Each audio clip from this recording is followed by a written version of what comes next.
Calma, filho. Os bichos têm que ser calmos. Se você ficar gritando, ele fica com medo.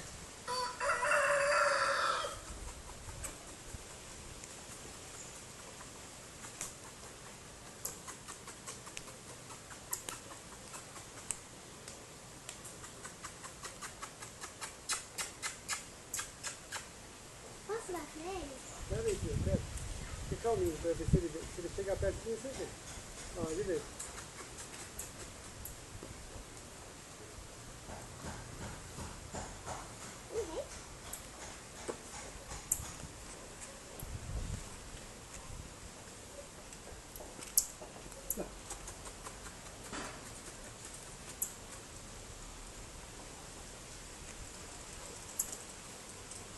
Olha o outro aqui, pai.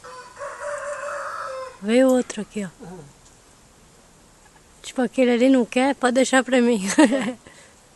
Olha, Ana. Esse é pra você. Vem aqui no meu colo.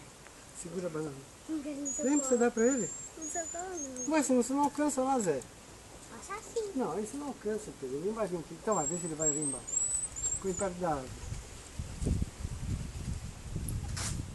Ele não vai aí embaixo, ele tem medo. Vamos ver se ele vai.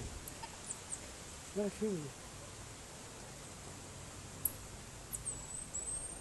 Ele vai.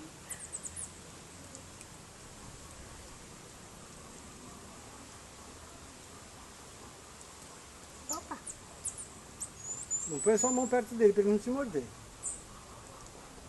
Só pega da pontinha da banana.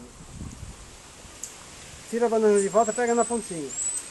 Pega a Não banana de quero volta. mais, não quero mais. Ele vai morder sua mão. Pega a banana de volta e pega na pontinha. Escuta o que eu estou te falando. Eu não quero mais segurar. Calma, Pedro, calma. Não faz assim, Pedro. Faz assim, que bichinho. Olha o outro lá comendo ali, ó. Bem bonitinho, filho. Ele comeu e fugiu. Aquele o vovô Olha, achou ele ó. ali.